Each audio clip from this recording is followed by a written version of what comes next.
নমস্কার বন্ধুরা, জয় জগন্নাথ। আজ আমরা জানব বিশ্বের অন্যতম বৃহৎ ধর্মীয় উৎসব পুরীর রথযাত্রা সম্পর্কে কিছু বিস্ময়কর তথ্য। ভগবান জগন্নাথ, বলভদ্র ও দেবী সুভদ্রার তিনটি রথের নাম কি?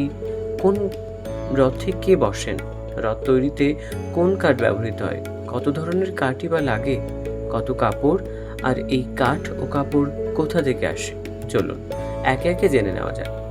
প্রতি বছর আষাঢ় মাসের শুক্লাপক্ষের দ্বিতীয়া তিথিতে পুরীর জগন্নাথ মন্দির থেকে তিনটি বিশাল রথে চড়ে ভগবান জগন্নাথ, বড় ভাই বলভদ্র এবং বোন সুভদ্রা শ্রী গুন্ডিচা মন্দিরে যাত্রা করেন।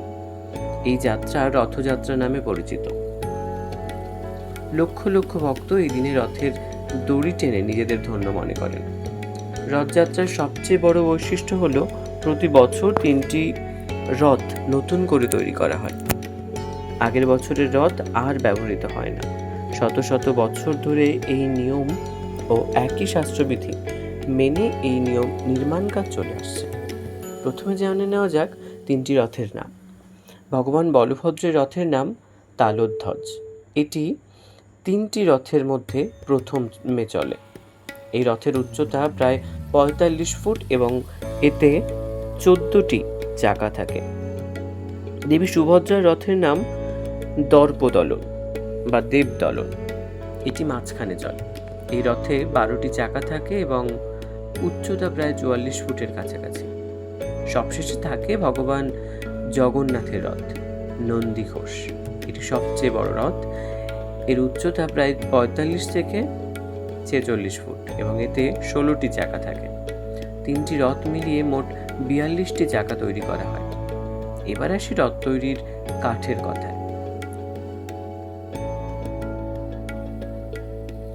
বহু প্রাচীন নিয়ম অনুসারে নির্দিষ্ট প্রজাতির কাঠ ব্যবহৃত হয়। এর মধ্যে প্রধান হল ফাঁসি, ধাউর, আসন, শিমিলি এবং আরও কয়েক ধরনের শক্ত কাঠ। প্রতিটি কাঠের ব্যবহারও আলাদা। কোথাও চাকা, কোথাও অক্ষ, কোথাও স্তম্ভ, আবার কোথাও অলংকার নির্মাণে এগুলো ব্যবহার করা হয়। প্রতি বছর রথ তৈরির জন্য প্রায় ৮০০রও বেশি কাঠের গুঁড়ি বা লগ সংগ্রহ করা হয়। এগুলো থেকে হাজার হাজার কাঠের অংশ তৈরি করা হয়। এই কাঠের মোট পরিমাণ কয়েকশো ঘনমিটার হয় এবং নির্মাণ কাজে শতাধিক দক্ষ মহারানা কারিগর ও সেবায়েত অংশ নেন। এই কাঠ কোথা থেকে আসে? প্রথা অনুযায়ী কাঠগুলি মূলত উড়িষ্যার বিভিন্ন সংরক্ষিত বনাঞ্চল থেকে সংগ্রহ করা হয়। বিশেষ করে নয়াগড়, খোর্ধা, দাসপল্লা এবং আশপাশের বনাঞ্চল থেকে বন বিভাগের তত্ত্বাবধানে নির্দিষ্ট গাছ নির্বাচন করা হয়। ধর্মীয় আচার সম্পন্ন করার পর সেই কাঠ পুরীতে আনা হয়। এটি সাধারণ কাঠ কাটার মতো নয়। নির্দিষ্ট নিয়ম ও অনুমতি মেনেই এই প্রক্রিয়া সম্পন্ন হয়। রথ নির্মাণের কাজ শুরু হয় অক্ষয় তৃতীয়া থেকে। এই দিনকে অত্যন্ত শুভ মনে করা হয়। পূজা অর্চনার মাধ্যমে প্রথম কাঠে কুঠারের আঘাত করা হয় এবং সেখান থেকেই শুরু হয় রথ তৈরির দীর্ঘ কর্মযজ্ঞ। মজার বিষয় হলো রথ তৈরিতে একটিও লোহার পেরেক ব্যবহার করা হয় না। কাঠের জোড়, লোহার ক্লাম্প, বল্টু এবং ঐতিহ্যগত সংযোজন পদ্ধতির মাধ্যমে পুরো কাঠামো তৈরি করা হয়। শতাব্দীর পর শতাব্দী ধরে এই ঐতিহ্যই অটুট রয়েছে। এবার আসি কাপড়ের কথায়। তিনটি রথ ঢাকতে প্রতি বছর শত শত মিটার বিশেষ কাপড় ব্যবহার করা হয়। মোট প্রায় ১২০০ থেকে ১৫০০ মিটার বিভিন্ন রঙের কাপড় লাগে। এই কাপড় দিয়ে রথের ছাউনি, পর্দা ও বিভিন্ন সাজসজ্জা তৈরি করা হয়। প্রতিটি রথের কাপড়ের রঙও আলাদা। যেমন নন্দীঘোষে লাল ও হলুদ, তালধ্বজে লাল ও সবুজ এবং দর্পদলনে লাল ও কালো কাপড় ব্যবহার করা হয়। এই রঙগুলিরও ধর্মীয় তাৎপর্য রয়েছে এবং বহু শতাব্দীর ঐতিহ্য অনুসারে তা নির্ধারিত।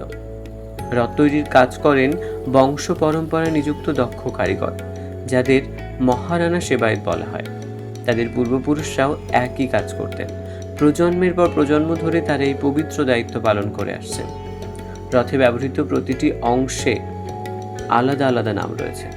চাকা, অক্ষ, দণ্ড, সিংহাসন, সারথীর আসন, পতাকা, ঘোড়া, দড়ি সব কিছু নির্দিষ্ট ধর্মীয় গুরুত্ব আছে। এমনকি প্রতিটি রথের নিজস্ব সারথি, ঘোড়া এবং ধ্বজার নামও শাস্ত্র উল্লেখ রয়েছে।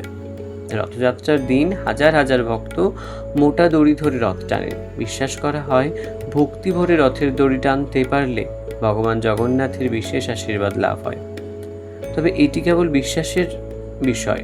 এর মূল শিক্ষা হলো সব মানুষ একসঙ্গে মিলিত হয়ে ভক্তি ও ঐক্যের পরিচয় দেন। আরও একটি মজার বিষয়, 206টি কাঠি থাকে এই রথ তৈরি করতে, যা আমাদের মানব শরীর যেমন গঠিত হয় 206টি হাড় দিয়ে, ঠিক তেমনই। ভিডিওটি যদি ভালো লেগে থাকে তাহলে অবশ্যই লাইক, শেয়ার, কমেন্ট করতে ভুলবেন না। জয় জগন্নাথ।